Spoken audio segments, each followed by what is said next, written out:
देखिए, कक्षा 8वीं का गणित है। आपको अध्याय दिया है 3, ज्यामितीय आकृतियों की समझ।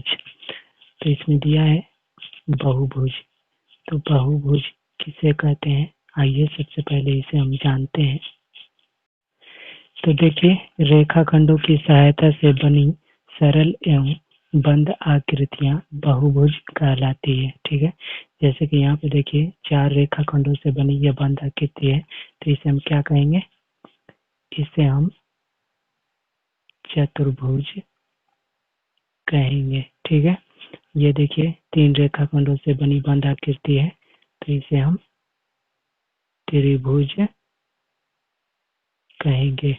ये देखिए इसमें कितना भुजा है, 1 2 3 4 5, यानी कि 5 रेखाखंड है, तो इसे हम पंचभुज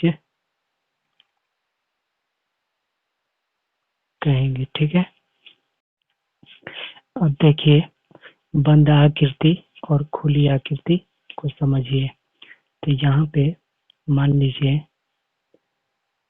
ऐसा आकृति हम बना दिए।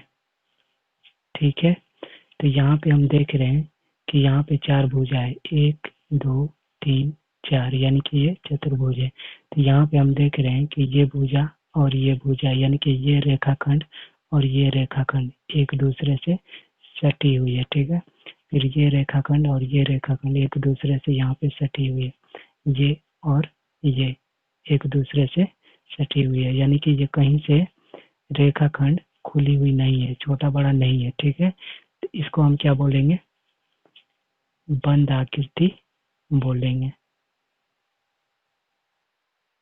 इसे हम बंद आकृति बोलेंगे, यानी कि जो रेखाखंड एक दूसरे से बिल्कुल सटी रहेगी, सटा रहेगा, तो उसे हम बंद आकृति बोलेंगे। अब देखिए खुली आकृति समझिए किसे कहते हैं। मान लीजिए इसी को यहाँ पे बनाते हैं कुछ इस तरह से। ठीक है, तो यहाँ पे हम देख रहे हैं ये रेखाखंड और ये रेखाखंड यहाँ पे सटी हुई है, लेकिन इस रेखाखंड को हम देख रहे हैं इस रेखाखंड में सटी हुई नहीं है, ये इतना का गैप है। ठीक है, तो इसे हम क्या कहेंगे, खुली आकृति कहेंगे। खुली आकृति इसे बोलेंगे। समझ में आ गया, बंद आकृति और खुली आकृति।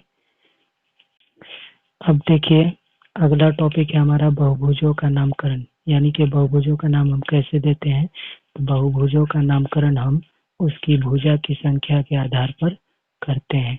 जैसे कि देखिए इस आकृति में कितने भुजा हैं, 1 2 3, 3 भुजा है, 3 भुजाएं इसमें, तो इसे हम क्या बोलेंगे, त्रिभुज बोलेंगे, त्रिभुज। ठीक है, अब देखिए इस आकृति में 4 भुजाएं, ये हो गया AD DC CB और BA, तो 4 भुजाएं इसमें, तो इसे हम क्या बोलेंगे, इसे हम चतुर्भुज बोलेंगे। ठीक है, इसमें देखिए कितने भुजा हैं, 1 2 3 4 5, तो 5 भुजा वाला आकृति को हम पंचभुज बोलेंगे। इसे हम पंचभुज बोलेंगे। इसमें देखिए कितना भुजा है, 1 2 3 4 5 6, 6 भुजा है, तो इसे हम षटभुज, इसे हम षटभुज बोलेंगे। इसी तरह 7 भुजा अगर रहेगा तो उसे हम सप्तभुज बोलेंगे। तो बहुभुजों का नामकरण भुजा को गिनती करके करते हैं। ठीक है, 3 भुजा रहेगा, इसमें 3 भुजा है तो त्रिभुज, 4 भुजा रहेगा तो चतुर्भुज कहलाएगा, चतुर्भुज नाम देंगे। इसी तरह 5 भुजा रहेगा तो पंचभुज नाम देंगे। ठीक है, इसी तरह 6 भुजा रहेगा तो षटभुज, 7 भुजा रहेगा तो सप्तभुज, इसी तरह जितना भुजा की संख्या रहेगा नाम देते जाएंगे। ठीक है, अब आइए समझते हैं भुजा, शीर्ष, कोण और विकर्ण किसे कहते हैं। ठीक है, तो सबसे पहले भुजा जानेंगे किसे कहते हैं। तो देखिए किसी भी आकृति के रेखाखंड को हम भुजा बोलते हैं। जैसे कि ये रेखाखंड हुआ, इसी को हम क्या बोलेंगे? भुजा बोलेंगे। ये रेखाखंड है, इसको हम भुजा बोलेंगे। फिर ये रेखाखंड है, इसे हम क्या बोलेंगे? भुजा बोलेंगे। ठीक है, समझ में आ गया? जैसे कि एक और आकृति हम बनाते हैं, ऐसा चतुर्भुज का। तो ये भुजा हो गया एक, और ये हो गया दूसरा, और ये हो गया तीसरा, और ये हो गया चौथा भुजा। तो रेखाखंड को ही हम भुजा बोलते हैं। ठीक है, अब बात करते हैं हम शीर्ष के। तो देखिए, शीर्ष किसे कहते हैं? किसी भी आकृति का रेखाखंड जब एक दूसरे पे मिलती है तो जो हमें बिंदु प्राप्त होता है उसे हम क्या बोलते हैं? शीर्ष बोलते हैं। जैसे कि देखिए, ये भुजा है या रेखाखंड बोलिए, और ये रेखाखंड है, ये एक दूसरे पे मिल रही है। ठीक है, ये भुजा इस भुजा पे मिल रही है, यानी कि ये दोनों सटे हुए हैं एक दूसरे से। तो यहाँ पे जो बिंदु हमें प्राप्त हुआ, इसको हम शीर्ष बोलेंगे। अब देखिए, ये भुजा और ये भुजा यहाँ पे मिल रही है, तो यहाँ पे इसको हम क्या बोलेंगे? शीर्ष बोलेंगे। ये भी हो जाएगा बिंदु, यानी कि ये जो पॉइंट है, इसको हम शीर्ष बोलेंगे। समझ में आ गया? अब देखिए, कोण समझिए। तो कोण आपको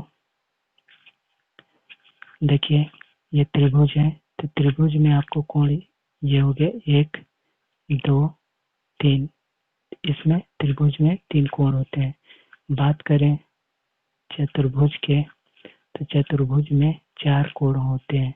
देखिए, ये 4 कोण हुआ इसमें। ठीक है, इसी तरह पंचभुज है। मान लीजिए ये ऐसी आकृति हम बना दिए,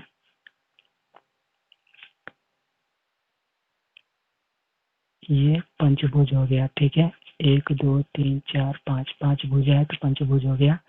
इसमें हम कोण की बात करें तो 1, 2, 3, 4, 5, पंचभुज में 5 कोण बनते हैं। शीर्ष की बात करें इसमें, इसमें भी शीर्ष 1, 2, 3, 4, 5, 5 शीर्ष होंगे। ठीक है, भुजा जानते हैं, ये 5 भुजा होते हैं इसमें।